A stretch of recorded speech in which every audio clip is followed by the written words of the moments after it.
Hey guys, welcome to my newest video. First of all, I would like to thank you so much. I'm really happy that former and future exchange students have found this channel. I get to share my experience with you guys and give you tips so you don't have to repeat my mistakes. If there's anything about concerning your exchange year, particularly in the US, I'm super open. So just pop them down in the comments and I'll be very happy to talk about them soon. So this is my actual expense tracker. I'm kind of shy, so I'm gonna share a little bit like this. I wrote down how much I spend day by day. Kind of like this.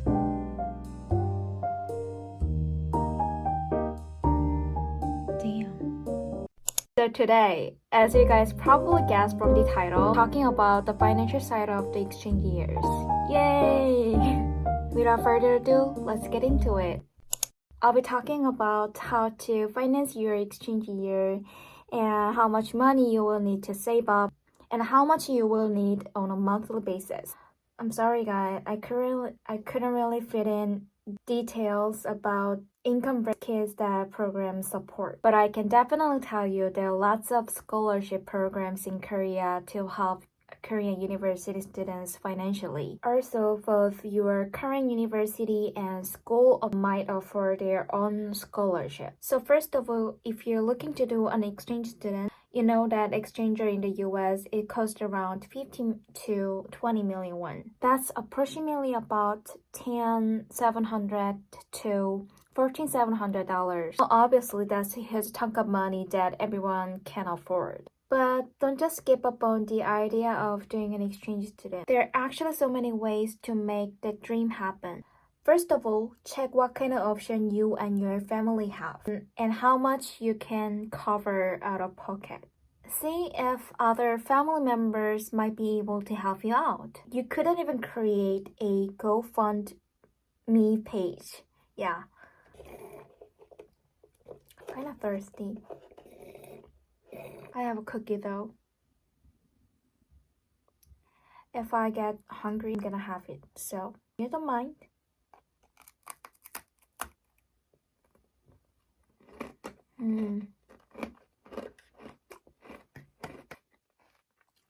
It's really good. But if your family just spent like $10,000 at once, which is totally understandable, then you need to look into a scholarship program options. Usually, every single organization that sends you to the US has its own scholarship program. A lot of the time, there will be a full ride program or half-ride scholarships. In Korea, for example, there's a 𝒚𝒐𝒖'𝒓𝒆 exchange student program. It usually covers about 7.5 billion won, which already takes a big chunk of your bill. If you're from Korea in particular, I highly recommend looking into scholarship like this.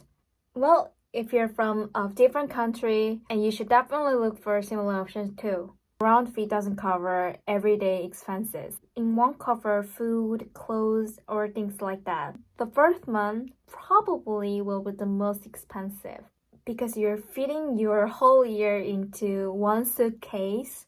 You'll be missing some essentials. For example, you might need a hairdryer, a winter jacket, more shoes, or school supplies. Of course, we are a student. So I say prepare around 45,000 won for the first month. Joining a sport club or team will come with extra cost. But once you cover the basics, your monthly cost will be lower. But there will always be cost for the special events like dances, like homecoming, spring formal, and prom. Prom is usually more expensive, but you won't have time to save up, right? And you don't have to invest too much. Like, second shops often have nice options too. So as your exchange years goes on, you will make more friends. And you will go to the movies, shopping, to eat. Just remember, tipping is higher in the US. So budget for the two. And one thing that I really recommend is going on a trips during your exchange years? Over break, I went on a trip to Cancun in Mexico. Damn, I don't remember how much it cost.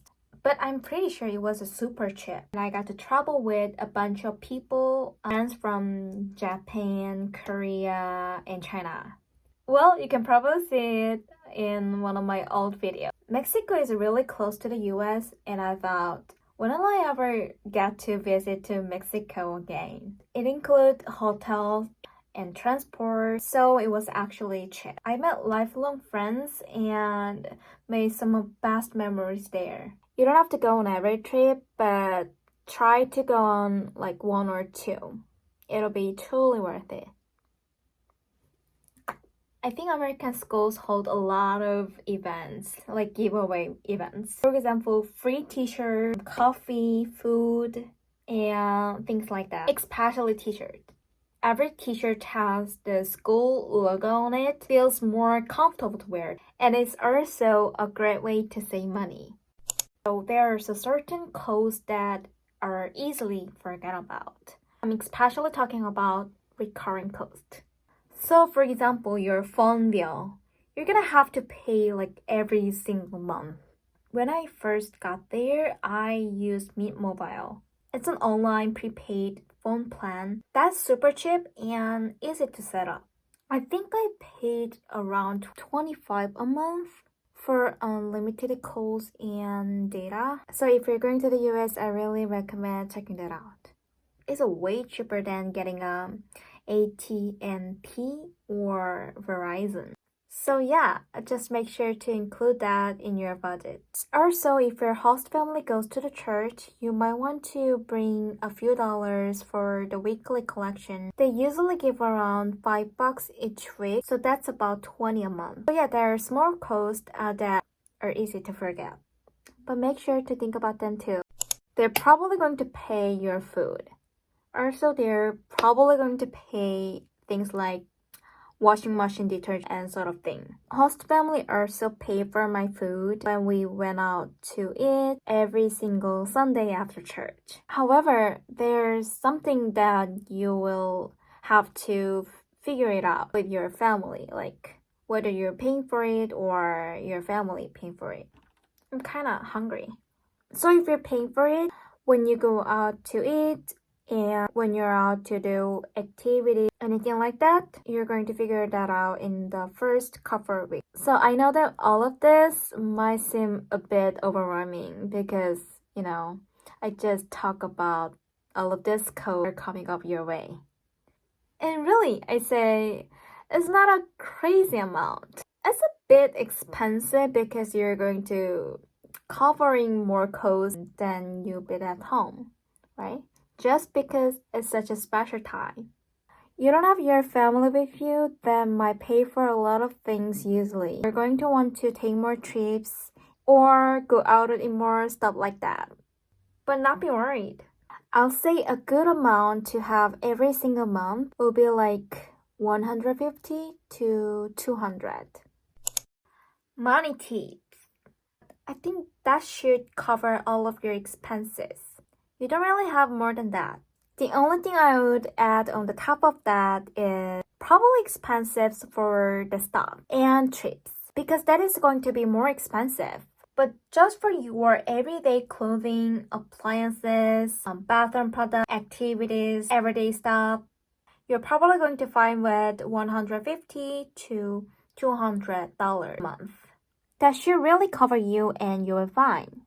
Just give you a quick tip, sure that money from home, from maybe your parents or your own bank account at home, gets to you. What I did, which I think is one of the alternatives because I never had any issues with it, is I had a prepaid MasterCard, which I just took with me.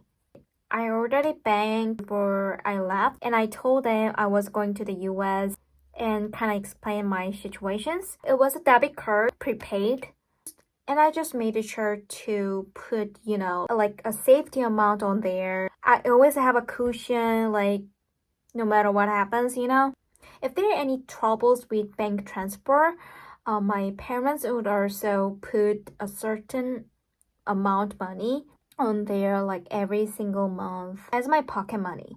And what I would do is go and take out maybe 150 to 200 bucks at a time, and just to have the cash to spend. So just make sure you read through all the terms and conditions so that they don't charge you like $10 for every single purchase that you make.